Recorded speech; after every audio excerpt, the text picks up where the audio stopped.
बिस्मिल्लाहिर्रहमानिर्रहीम। अस्सलाम वालेकुम।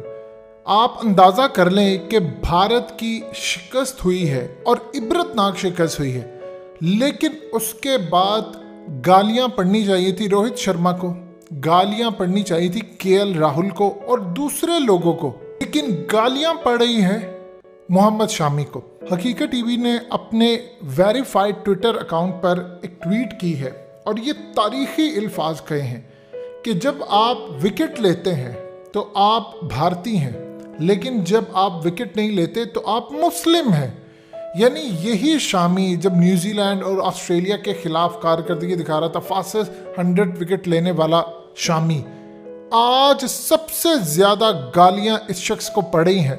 क्यों पड़ी हैं? क्योंकि वो कहते हैं कि इस मुसलमान ने गद्दारी की है, मैच हरवाया।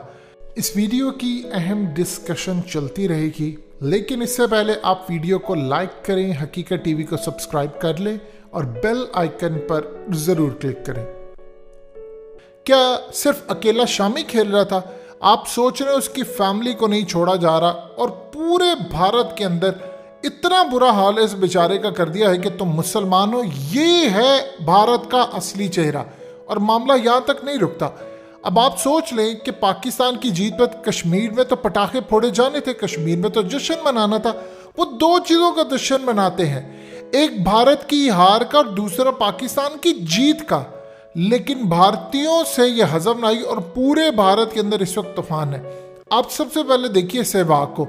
सहवाग ने क्या ट्वीट किया? सहवाग ने ट्वीट किया है, उसकी चीखें निकल रही हैं कि जी हाँ, भारत के मुख्तलिफ पार्ट्स के अंदर क्यों इस वक्त जश्न मनाया जा रहा है पाकिस्तान की फतह का। अगर कश्मीर में इस वक्त जश्न मनाया जा रहा है पाकिस्तान की फतह का, तो सहवाग को परेशान नहीं होना चाहिए। कश्मीर बिलोंग्स टू पाकिस्तान, वो पाकिस्तान को अपना हिस्सा समझते हैं। आप याद रखिए, जितना मर्जी आर्टिकल 370 उड़ा ले, कोई फर्क नहीं पड़ता इससे। कश्मीरी पाकिस्तान के साथ है और पाकिस्तान के साथ ही खड़े हैं। एक चीज़ आप ध्यान में रखिएगा, कश्मीर कभी जिंदगी में भारत के साथ न था, न है, न रहेगा। अब आर्टिकल 370 कर ले कुछ भी, चाइना ने अपनी जो स्ट्रेटजी बनाई है उसमें कश्मीर भारत का हिस्सा नहीं है। पाकिस्तान आए कब आए ये एक अलग बहस है। चाइना ने अब जब लद्दाख और ये दूसरी चीज़ें अलग करनी है तो उसके साथ उसने कश्मीर को भी भारत से अलग करना है। ये भूलिएगा मत, आपके सर पर तूफान खड़ा है। अब इस वक्त सहवाग की चीखें निकल रही हैं कि जी पाकिस्तान की विक्ट्री सेलिब्रेट की जा रही है और यहाँ तक मामला नहीं रुकता। मेंबर पार्लियामेंट गौतम गंभीर, जो कि बीजेपी की जानिब से इलेक्शन लड़े थे, उनकी भी चीखें निकल रही हैं कि पाकिस्तान की फतह पर इस वक्त जश्न मनाए जा रहे हैं, फायर क्रैकर्स इस वक्त पटाखे फोड़े जा रहे हैं। ये आपको नजर नहीं आ रहा? आप सिर्फ अंदाजा कर लीजिए, असल में इनको पता नहीं है कि भारत असल में सूरत हाल किस तरफ जा चुका है। शाहरुख का सत्यानाश आपने कर दिया, तो आपने शामी को कहां से छोड़ना था, जिस शख्स ने बॉलीवुड को अरबों डॉलर्स में कमाई लाकर दी। जब वो कमाई करके दे रहा है तो वो इंडियन है, लेकिन जब वो कोई बुरा काम करता है तो वो मुसलमान है। शामी विकेट ले तो शामी इंडियन है, लेकिन जब वो कोई बुरी कारकर्दगी दिखाएगा तो आप उसको पाकिस्तान होने का ब्लेम लगाएंगे। आप जानते हैं इस वक्त पूरी दुनिया के अंदर कश्मीर की सेलिब्रेशन के मनाजिर पूरी दुनिया में चले हैं, पाकिस्तान में खाली नहीं चले। इवन कि आप अंदाज़ा कर ले, टर्की के बहुत बड़े चैनल्स ने चलाया है, कतर के अंदर ये दिखाया गया, बहुत सारी जगहों पर दिखाया गया कि कश्मीर में क्या सूरत हाल हो रही है। अब आप सोच लें कि एक तो इनके मीडिया की असलियत आ गई है कौम के सामने। जितना आप ओवर कॉन्फिडेंट होते हैं, जितना आप खाना खराब करते हैं। आप सोच लें, विराट कोहली जैसा ग्रेट कैप्टन, उसने मैच से पहले कहा था और धोनी ने 2016 से वो शख्स कहता आ रहा है कि देखिए आप आज जश्न मनाते हैं तो सारी जिंदगी ये नहीं रहेगा। यानी आप ओवर कॉन्फिडेंट हो जाते। ये बात उस वक्त खास तौर पर याद रखिएगा।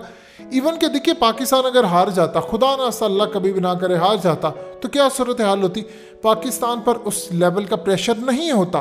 कहते कि हमेशा हारता वर्ल्ड कप में, कोई बड़ी बात नहीं। प्रेशर था भारत के ऊपर कि आपने अपनी रवायत कायम रखनी है। 11 मैच आपने T20 से लेकर ODI में पाकिस्तान को वर्ल्ड कप में हराया है, तो आपको मजीद मैचेस हराने हैं। लेकिन इस सूरत हाल के अंदर विराट कोहली ने मैच से पहले कह दिया था कि देखिए आप मीडिया वाले जो हरकतें करते फिरे हैं, इसका असल में उल्टा प्रेशर आता है हम पर कि हमने हराना है। अब पाकिस्तानियों ने जो स्ट्रेटजी अपनाई थी, आप शामी को बुरा भला कह रहे, इवन के असल में पाकिस्तान ने भारतीय जो स्पिनर वरुण था और सबसे बढ़कर स्ट्रेटजी जो हमने बनाई थी वो थी बुमराह के अगेंस्ट, यानी ये दो बॉलर्स थे कि एक वरुण को खेलना है बिल्कुल स्लोली और एक बुमराह, इन दोनों के ओवर्स में अगर बड़ी हिटिंग नहीं होती तो बिल्कुल कोई करने की जरूरत ही, लेकिन इनको विकेट नहीं देनी। और इवन क्या आप अंदाजा कीजिए पाकिस्तानी प्लेयर्स ने यहाँ तक स्ट्रेटजी बनाई थी कि हमें कम से कम पहले 6 ओवर्स में जो पावर प्ले का है आपको 7 की औसत रखनी है, यानी अगर आप पहले 6 ओवर में 40-42 रन भी कर लेते हैं लेकिन विकेट नहीं गंवाते तो परेशान होने की ज़रूरत नहीं है, क्योंकि बाद में ड्यू फैक्टर आता है। ड्यू फैक्टर की मिसाल इसी तरह है कि आपका जो बॉल होता है वो साबुन की टिकिया बन जाता है। जब ये साबुन की टिकिया बन जाता है आपके हाथ से फिसल रहा होता है, आपको बार बार साफ करना होता है, तो फिर उस वक्त खिलाड़ियों को जो बॉल होता है वो फुटबॉल नज़र आता है, यानी उनको हर जगह पर बॉल ईजिली नज़र आ रहा होता है और उसको मारते हैं। अब आप देख लें कि इसमें तमाम जो चीज़ें एग्जीक्यूट की, विराट कोहली ने ओपनली क्या बात की, उसने कहा कि देखिए पाकिस्तान ने हमें को मौका ही नहीं दिया आउट करने का। जब ये सूरत हाल हो रही तो आप शामी को टारगेट क्यों करें, क्योंकि वो मुसलमान है। अब आप सोच लें कि आपके साथ क्या हशर होने वाला है। और ये खाली बात यहाँ तक नहीं है, फुटबॉल में भी यही होता है।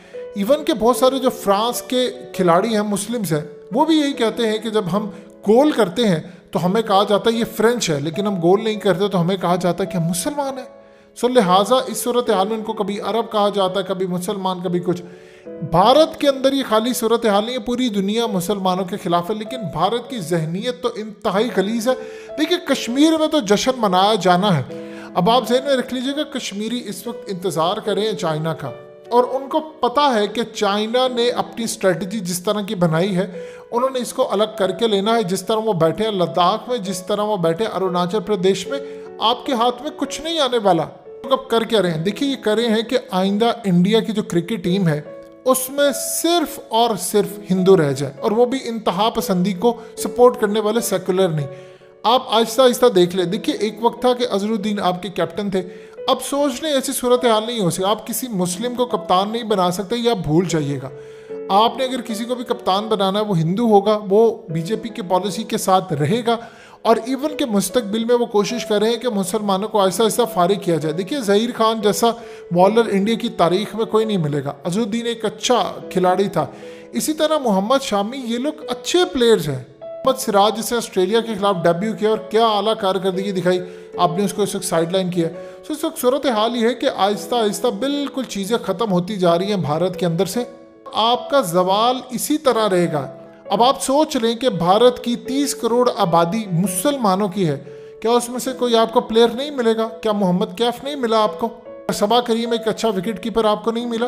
ये बहुत सारी जो चीज़ें हैं आहिस्ता आहिस्ता उन्होंने मुसलमानों का टैलेंट ख़त्म कर दिया। अब देखिए वो फ़ौज से लेकर हर बड़े इदारे में मुसलमानों को फारिग करते जा रहे हैं, तो आने वाले वक्त में वो मुसलमानों के साथ क्या करेंगे?